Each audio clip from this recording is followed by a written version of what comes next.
Iyi ni radio BBC gahuza miryango ivugira i Londres kuri metero 19, 25, 31 na 41, ivugira ku mirongo ya FM mu karere k'ibiyaga binini, kuri internet kuri bbcgahuza.com.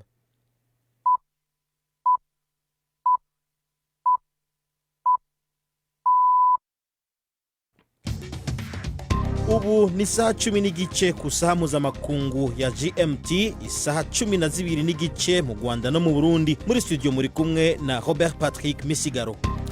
Nabahaye mwiriwe mwese abahisemwo guteramana natwe kuri uno wa mbere itariki 19 z'ukwa kane 2021. Izi ni ingingo nkuru. Leta y'u Rwanda yasohoye icegeranyo gishinja Ubufaransa uruhare muri genocide yabaye mu Rwanda mu mwaka w'ibihumbi 1994. Abaraserukiye ibihugu muri Chad basabwe kuba barakinjuye mu nyuma y'imigwano yo kwa gatandatu hagati y'inyeshamba n'abasirikare ba leta. Mu mupira w'amaguru hirya no hino ku isi hiriwe haravugwa inkuru kwishingwa gihiganwa rishasha y'umupira w'amaguru ku mugabane wa Buraya yatangujwe n'amakipe 12 akomeye kuri uwo mugabane. Ibintu bimaze iminsi bitegurwa kuko iyo urebye ari amakipe yagize ibibazo muri iyi minsi, ariko yari yarabiteguye na mbere yarabisabye muri UEFA, ariko UEFA yari yarabyanze. Nkuko mu maziminsi mubimenyereye ku munsi wa mbere n'uno munsi nyene twafitiye ibisubizo canke inyishu ku bibazo muturungikira tububaza muganga ibijanye n'ikiza ca coronavirus. Twafitiye kandi iganiro c'inkino, ano makuru ahagarikiwe na Mark Niyonkuru.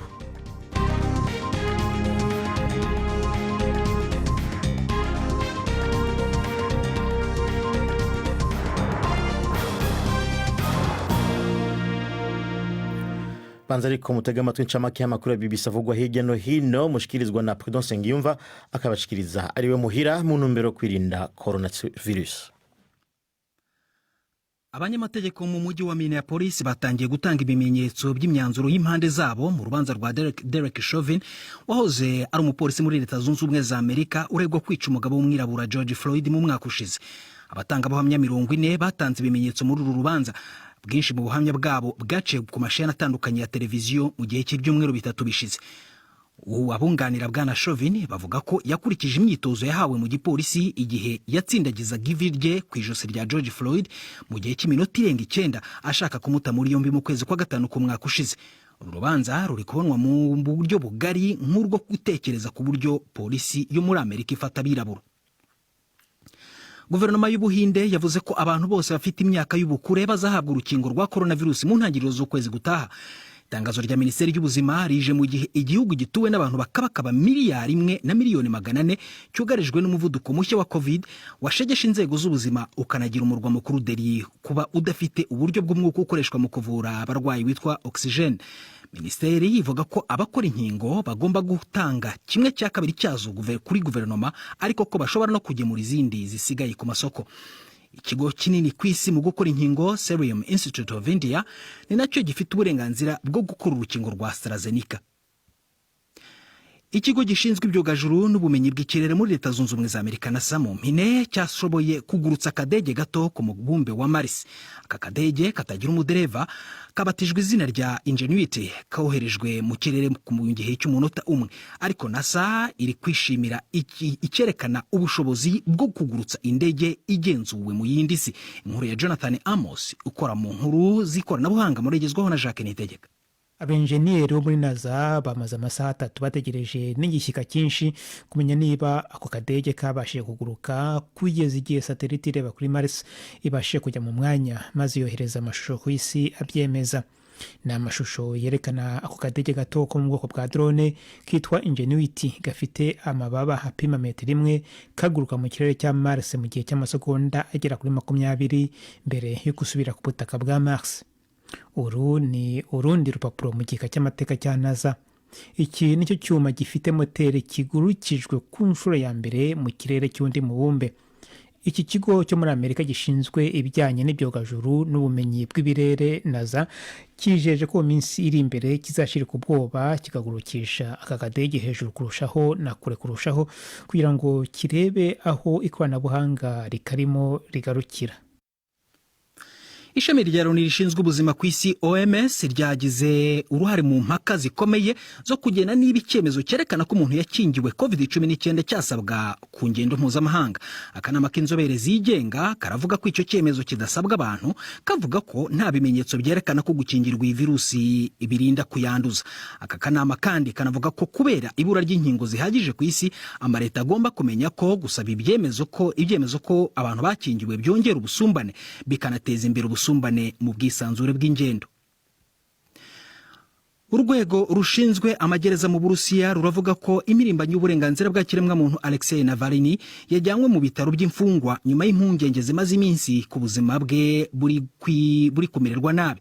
Abategetsi baravuga ko ari guhabwa amavitamine, bemeza ko bikorwa nk'uko babisobanuye ku bushake bwa Navalny. Basobanuye ko uko amerewe bishimishije. Inkuru ya Sarah Bransford muri yumvamijwe rya Yvette Kabatesi. Abashigikiye Alexei Navalny bakomeje gutangaza amakuru ateye inkeke ku buzima bwe, bagabisha ko ibizamini by'amaraso byagaragaje ko uwo munyapolitike utavuga rumwe n'ubutegetsi ashobora gupfa mu minsi mike.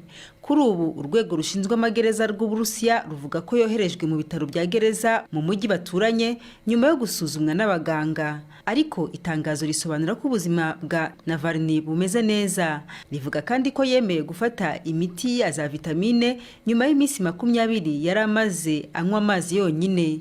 Itsinda rye ryahamagariye imyigaragambyo y'imbaga mu ijoro ryo kuri uyu wa gatatu za mu rwego rwo kumushyigikira. Hari kandi igitutu cy'amahanga gikomeje kwiyongera ku buyobozi bwa Moscow ngo bwemerere bwana Navalny gusuzumwa n'umuganga yizeye kugira ngo ashobore guhagarika imyigaragambyo yo kwicisha inzara. Iyi ni BBC Gahuza miryango rayumva no kuri Kisoro FM muri Uganda no kuri bbcgahuza.com. Perezida w'ishyirahamwe ry'umupira w'amaguru mu Burayi UEFA mu mpine yavuze ko umugambi w'amakipe akize mu Burayi wo gushinga irushanwa ryayo ari nko gucira mu maso y'abakunzi b'umupira w'amaguru. Alexander Seferin yavuze ko uyu mugambi w'amakipe 12 yo mu Butaliyani, muri Espagne no mu Bwongereza ukongezwa n'umururumba.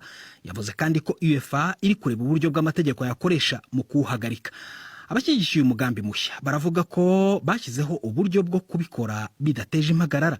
Hagati aho ariko UEFA yanatangaje impinduka mu irushanwa ryayo rizwi cyane nka Champions League rizajyamo andi makipe akomeye menshi uhereye mu mwaka w'imikino wa 2024 na 2025. Robert muri studio. Arakoze Prudence Ngiyumva kuri ncamake y'amakuru ya BBC.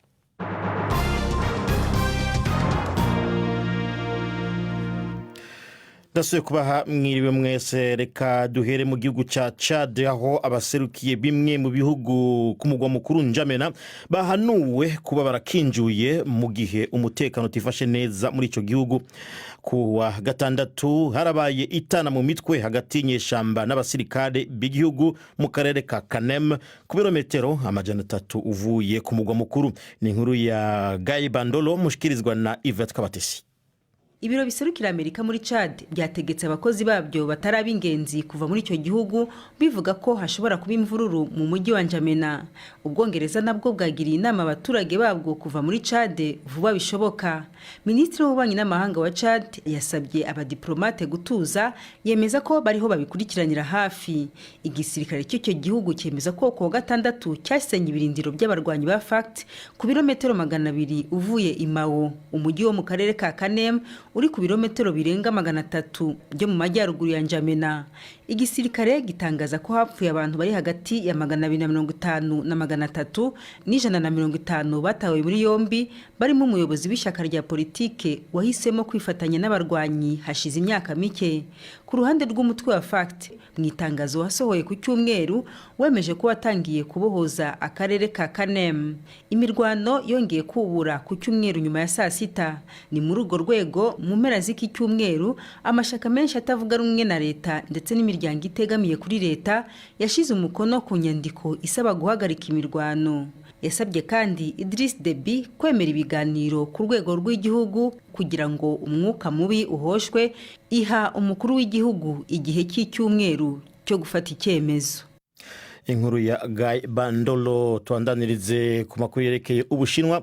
Icegeranyo gishasha cishiramwe rihanira gateka kazira muntu Human Rights Watch kivuga yuko Ubushinwa buriko burakora icaha cyo guhohotera ikiremwa muntu ku banyagihugu bo mu bwoko bw'aba Uighur mu ntara ya Xinjiang. Ico cegeranyo c'impapuro 53 cihweje inyandiko zavuye muri leta y'Ubushinwa, amashirahamwe y'agateka ka muntu hamwe n'abihwezo tunono tundi b'Abashinwa, gisanga leta y'Ubushinwa ifise uruhara mu bikorwa vyo gufunga abantu kivunga, kubakubagura hamwe no kubahohotera bazira umuco wabo. Ni inkuru ya Imogen Fox ari i Geneve, mushikirizwa na Jacques Nitegeka. Ibyaha byibasira inyoko muntu ni bimwe mu byaha bikomeye cyane bihanwa n'amategeko mpuzamahanga. Human Rights Watch itekereza ko ibikorwa by'Ubushinwa ku baturage babwo bo mu bwoko bw'Aba-Uighur byujuje ibisabwa kugira ngo bijye muri urwo rwego. Cyegeranyo cy'uyu muryango kivuga ko mu marorerwa yakozwe harimo gufunga imbaga y'abantu, iyicarubozo, ingamba zo gukumira imigenzo y'idini n'umuco, gutandukanya imiryango, gukoresha umuntu ku gahato, ihohotera rishingiye ku gitsina no kubangamira uburenganzira bw'imyororokere. Icyegeranyo cya Human Rights Watch kivuga ko amahanga akeneye gukorera hamwe kugira ngo yotse igitutu leta y'Ubushinwa kugira ngo ihindure politike zayo. Uyu muryango kandi urasaba amaleta harimo menshi yakomeje gushidikanya ku bijyanye no gucyaha Ubushinwa ko yatekereza ukuntu yafatira ibihano byo kubuza gutembera abategetsi bo mu Bushinwa no gufata ingamba zikumira mu rwego rw'ubucuruzi muri gahunda yo guhagarika ibikorwa byo gukoresha abantu ku gahato. Inkuru ya Imogen Fox mwashikizwa na Victoria. Uwo nkunda rero si Jacques Nitegeka nko kwanda bivuze, murantongera BBC Gahuza miryango, munanye kudukurikirana kuri Facebook live, muratwumva muciye ku rubuga rwacu bbcgahuza.com. Mukanya ubuhinga budukundiye turaja mu Rwanda, aho leta y'ico gihugu yagirije Ufaransa kugira uruhara muri genocide yo mu Rwanda mu 1994. BBC Gahuza miryango Igoma ni kuri FM 93 n'ibice 8. Inkuru ivugwa cyane mu rwego rw'umupira w'amaguru ku isi uno munsi ni icemezo cyo gutanguza ihiganwa ry'umupira w'amaguru rishasha cyatangajwe n'amakipe 12 akomeye yo ku mugabane wa Buraya. Umukuru w'ishyirahamwe ry'umupira w'amaguru kuri uwo mugabane UEFA yiyamirije yivuye inyuma ishingwa ry'ihiganwa European Super League. Bwana Alassane Seferin yavuze ko inda ndende ngo ari cyo kintu nyamukuru cyatumye amakipe mu Butaliyano, Espagne n'Ubwongereza afata icyo cemezo, ngo kandi UEFA iri kwihweza kwifashisha sentare, ariko ivuga yuko abakinyi bayo makipe bazoja muri iryo higanwa ngo bazohagarikwa guserukira ibihugu vyabo. Mu gushaka rero gushira umuco kuri iki kibazo ciri higanwa ritavugwa ko rumwe na bose, navuganye na Desire Mbonabuca yahoze ari umukinyi w'umupira w'amaguru wabigize umwuga, akaba yarakiniye amakipe akomeye mu Bubiligi no muri Turkiya, cyo kimwe n'ikipe nserukira gihugu y'u Rwanda. Natanguye ndamubaza ukuntu ivyiri higanwa vyaje. Ibintu bimaze iminsi bitegurwa, kuko iyo urebye ari amakipe yagize ibibazo muri iyi minsi, ariko yari yarabiteguye na mbere yarabisabye muri UEFA, ariko UEFA yari yarabyanze kubera icyorezo cya COVID cyajemo. Amakipe yasanze ari ngombwa ko ubundi amakipe yakwirebaho ku giti cyayo, kuko bazi ko UEFA afite amafaranga menshi kandi ikabidashoramo amafaranga menshi. Amakipe akareba agasanga yarashoye amafaranga menshi mu bakinnyi, kugura abakinnyi, kandi akaba nta kintu akuramo uyu mwaka. None rero bavuga ati reka twirebeho natwe turebe icyo twakora kugira ingufu tubone n'amafaranga. Perezida wa UEFA shirame ry'umupira w'amaguru i Burayi waruna divuze yavuze ko ivyo makipe yakoze ngo ninda yatumye babikora. Nawe nuko wabibona? Niko bibona, ariko ngiye ntabwo ariko mbibona, kuko iyo urebye amakipe ya investissement atanga muri football, uburyo agura abakinnyi amafaranga, ugasanga nayo bahembwa iyo bakinye iyi mikino ya UEFA ya Champions League cyangwa ya Europa League, usanga amakipe abihomberamo cyane. Urabona kubera iki cyorezo cya COVID, kubera ko amakipe nayo areba agasanga akomeje gutya azagwa mu gihombo gikomeye, rero bituma amakipe avuga ati none ni igihe cyo kwireba natwe tugakora ibintu natwe biduha amafaranga, bituma investissement zacu natwe zitugarukira. Ariko ku makipe ngende umva atari uburyo bwo bwinda, no buryo bwo kwireba ko iki gihe tugezemo amakipe agomba kwigira. UEFA yavuze ko ishobora guhana abakinnyi bayo makipe nibaja muri iryo higanwa. Ibi ntibishobora kubera intambamye abakinnyi bagasanga umwengo baratereranywe. Iki ni ikintu cyateguwe cyane ku buryo aho kugira ngo UEFA ije mu mitsi na European Super League, ibyiza nuko baganira na FIFA bakareba ikintu gishobora kubahuriza hamwe, kuko iki kintu cya Europa Super League kirarenze kuko cyabanje gutegurwa n'umuterankunga arahari. Ni ukuvuga ko rero bafite amafaranga kandi igisigaye gusa no kubishyira mu buryo, kuko banateganya no kubishyira mu bikorwa mu kwezi kwa munani bazatangira. Ariko hari abavuga yuko iyi European Super League ije gukuraho icyo no kwita akarangamutima k'umupira w'amaguru, ko nk'ikipe ntoyi yoshobora kurota ikavuga iti dushaka tuzogere ku rwego rwo hejuru, ariko izi kipe zozo zizoguma zirimwo kiretse nk'ibibazo z'abarazanamwo ibi vyuko ngo tumenyera andi mashampiyona canke izindi maheganwa ikipe ishobora no kumanuka itakinye neza zo zizokwama bakavuga bati bakoza kanu kagatsiko k'amakipe akize gusa. Icyo nanjye nakivuga gutyo, ni ukuvuga ngo ubundi 12 amakipe niyo yafashe icyo cyemezo, ariko amakipe ubundi azaba ari amakipe deko yatangije icyo kintu, barashaka kongeramo n'andi makipe 3 akaba amakipe 15, ariko mu makipe 15 hakazongerwamo andi makipe 5 bizaba bitewe n'uko mashampiyona yo mu bihugu byabo biteye. Uko ngiye mbibona amakipe mu bihugu byayo ayo ngaya muri aya 5 atazajya ahoraho, kuko ayo 15 arimo aya makipe akomeye yazahoraho. Ayo ngaya 5 rero azajya no mu bihugu byayo, ni ukuvuga amashampiyona yo mu bindi bihugu azacika intege, kuko ntabwo azabakinira kujya muri European Super League, ko bazabanza kuyacagura. Ubwo rero bizatuma amashampiyona y'ibihugu acika intege. Birumvikana ko niba ikipe mu gihugu cyayo ikina izi kwita zahita muri Ligue des Champions cyangwa izahita muri Europa League, bizaca intege amakipe. Desire Munabucya yahoze akinira ikipe seruka igihugu y'u Rwanda n'amakipe akomeye mu Bubiligi no muri Turkiya. Reka unaho tuje mu Rwanda, aho leta y'icyo gihugu yasohoye icegeranyo gishinja Ubufaransa uruhare muri jenoside yabaye mu Rwanda mu mwaka wa 1994. Umushikiranganje ajejwe imigenderanire n'amakungu y'u Rwanda Vincent Biruta mu kanya gaheze yabwiye abamenyesha makuru ko icyo cegeranyo kitaje gusubiza icegeranyo Ubufaransa buriko gusohora, kuko icegeranyo cy'u Rwanda ngo cyatanguye gutegurwa mu mwaka wa 2017. Icegeranyo cyo mu Bufaransa cyavuze ko Ubufaransa butagize uruhare gweruye muri jenoside, ariko ko bwaretse jenoside ikaba kandi bwari bufise ibimenyetso ko itegurwa. Mugenzi wanje Jean-Claude Mwambutsa yakurikiranye iganiro cya Dr Biruta, ubu turi kumwe ku murongo wa telefone. Mwambutsa, u Rwanda rushingira kuki rushinja Ubufaransa kugira uruhara muri jenoside? Robert, Minisitiri w'Ububanyi n'Amahanga Vincent Biruta nta gikorwa gikomeye yavuze Ubufaransa bwakoze kigaragaza ko bwagize uruhare rutaziguye muri jenoside, ariko yavuze ko Ubufaransa bwari bufite ibimenyetso byabwerekaga ko jenoside ishoboka, ko yategurwaga ariko ntibugire icyo gukora, bityo bukaba bwararebereye ko iyo jenoside ikorwa. Hanyuma naho jenoside ihagarariye, Biruta avuga ko hari ibimenyetso byagaragaje ko Ubufaransa bwagizemo uruhare, kuko bwagerageje guhisha ibimenyetso bushyigikira ishyirwaho rya manda zo gufata abasirikare bakuru 8 b'u Rwanda. Ibyo byari uburyo bwo guca intege ubutegetsi bw'u Rwanda. Ibyo nibyo avuga byerekana uruhare rw'Ubufaransa muri jenoside, ariko nta gikorwa gikomeye cyaba cyaragaragaje ko bwagizemo uruhare rutaziguye yagaragarije abanyamakuru. Nyuma y'iyi raporo none u Rwanda rugiye kuyikoresha iki? Minisitiri Biruta yavuze ko iyi raporo ikozwe igiye kugira uruhare mu kugaragaza ibyo ibihugu byashingiraho mu mubano wabyo mushya. Gusa icyo yavuze nuko nta kintu na kimwe kijyanye n'inkiko iyi raporo igendereye, nta n'umwe uzajyanwa mu rukiko hashingiwe kuri iyi raporo yakozwe. Hari icyo Dr Biruta yavuze ku cegeranyo Ubufaransa buretse gusohora?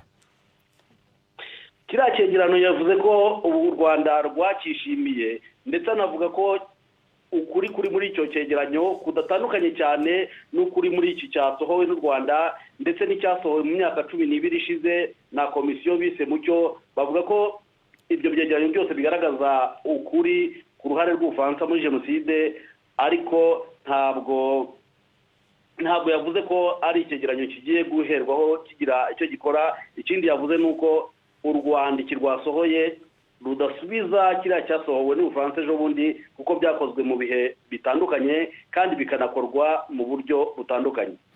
hanyuma kuri iyo raporo nyine n'Ubufaransa, raporo du Clerc, bamwe mu bahoze mu butegetsi bw'Ubufaransa nka Edouard Balladur yahoze ari umushikiranganji wa mbere barahakanye bimwe mu bivugwa muri iyo raporo. U Rwanda rwo rubivuga kwiki?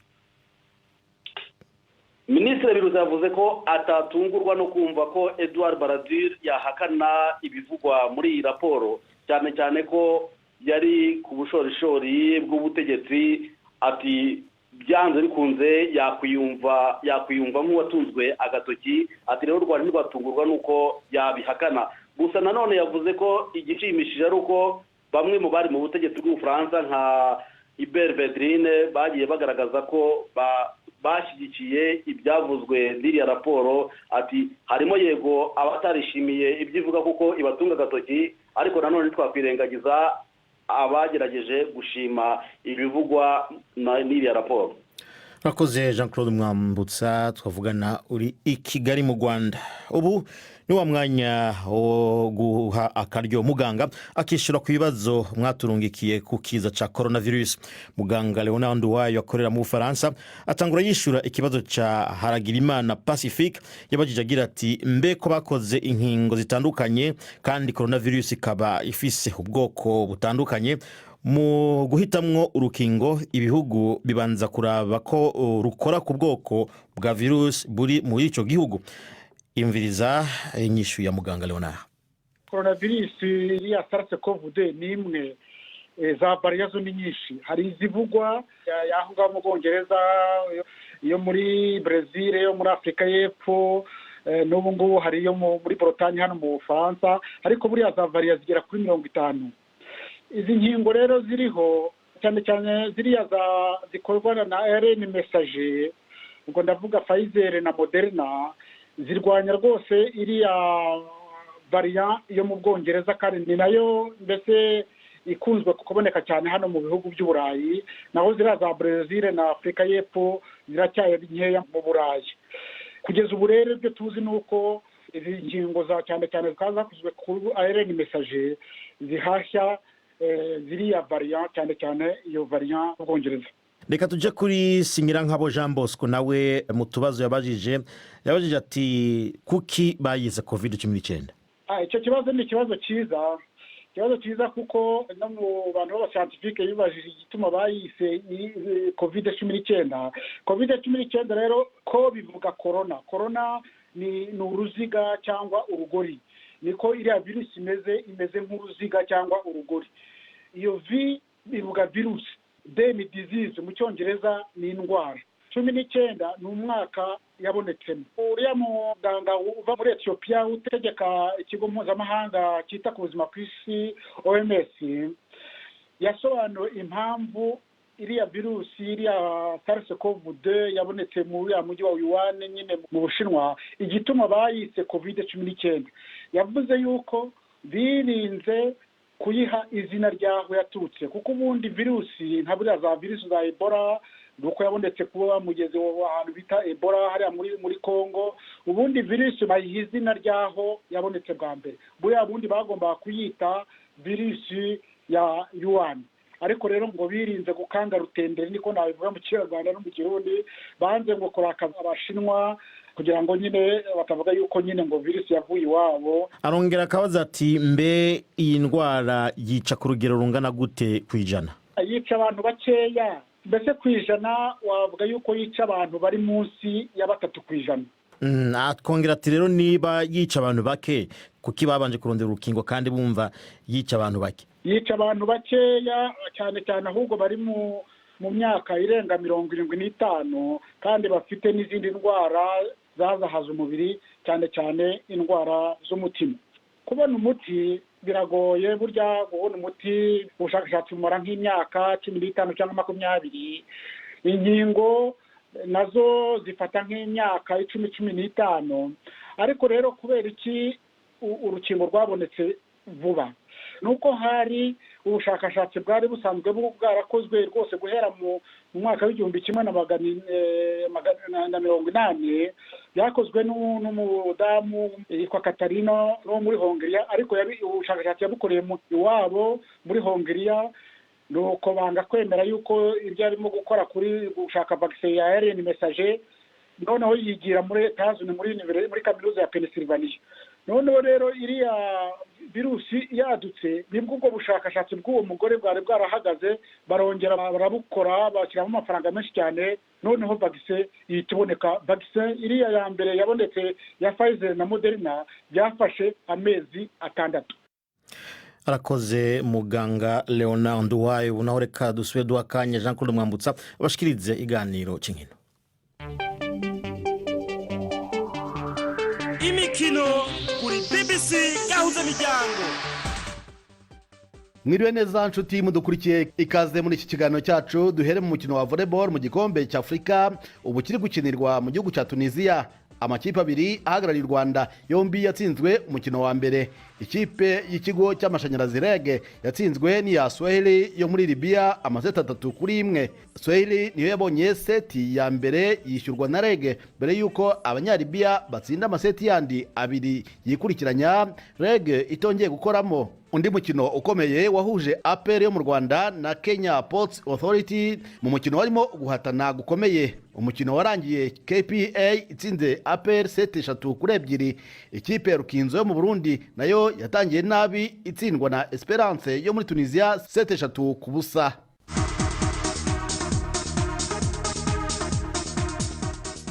Mu mupira w'amaguru tunyarukire ku mugabane w'Uburayi. Mu Bwongereza Jose Mourinho yatandukanye n'ikipe ya Tottenham imwirukanye nyuma y'umwaka n'igice yari amaze ayitoza.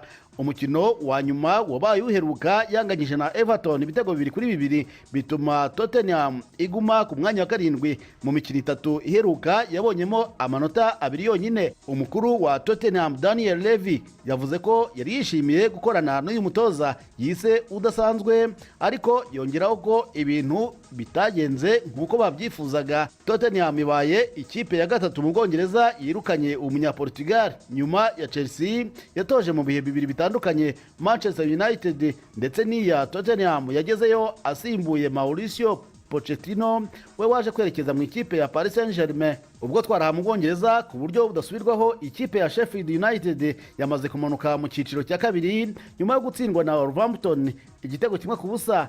Mu gihe hasigaye imikino 6 ngo shampiyona irangire, Sheffield ifite amanota 18 yonyine ntishobora kugera ku mwanya wa 17 kabone nubwo yatsinda imikino yose isigaye. Mu mukino ngororamubiri umunyakenya Eliud Kipchoge yegukanye umwanya wa mbere mu isiganwa rya marathon ryaberaga mu Buholandi. Yirutse kilometero 42 mu masaha 2 iminota 4 n'amasegonda 30. Jonathan Korir na ukomoka muri Kenya niwe waje ku mwanya wa 2, naho Goitom Kifle wo muri Eritrea abo wa 3. Kwegukana iri rushanwa ni inkuru nziza kuri Eliud Kipchoge witegura kwitabira imikino Olympique izabera mu Buyapani uyu mwaka. Tukiri muri iyi mikino ngororamubiri, urukiko rukemura impaka zo mu mikino rwagabanyije igihano cyari cyahawe umunyamerika Christian Coleman imyaka 25 kubera ko atitabiriye igenzura ryo kureba niba nta miti itemewe akoresha. Coleman yari hanishijwe imyaka 2 atongeye kwitabira amarushanwa ayariyo yose, ariko iki gihano cyagabanyijweho amezi 6 nyuma yo kwiyambaza uru rukiko rwa TAS. Gusa nubwo igihano cyagabanyijwe ntazashobora kwitabira imikino Olympique mu Buyapani. Christian Coleman yegukanye umudari wa zahabu mu gusiganwa metero 100 mu mwaka wa 2019 i Doha muri Qatar. Turabashimye nshuti mwakumwe natwe. Ikiganiro cyacu natugisoreje mu gisho ryiza kina Jean Claude Mwambutsa.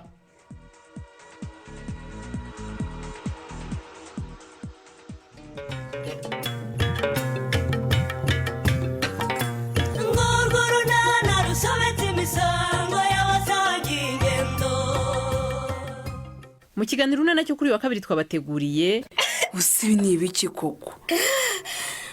Oya Beni, Felicien mwihoreye witesha umutwe musaza wacu umeze neza. Ngo iki muti umeze neza kandi uruka? Ibi ni ibisanzwe muganga yari yabimbwiye rega. Dosere yakubwiye ko uzanywa imiti aho gukira ukaremba. Ni 12:45 kuri BBC.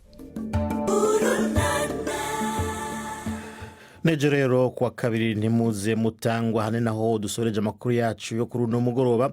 Amakuru yaragarikiwe na Mark Niyonkuru, ndi Robert Patrick Misigaro. Mwakoze mwese kudutega amatwi. Amakuru mushatse kuyasubiramwo bashaka kuja ku rubuga rwacu bbcgahuza.com nkuko mushaka kuyabona kuri podcast.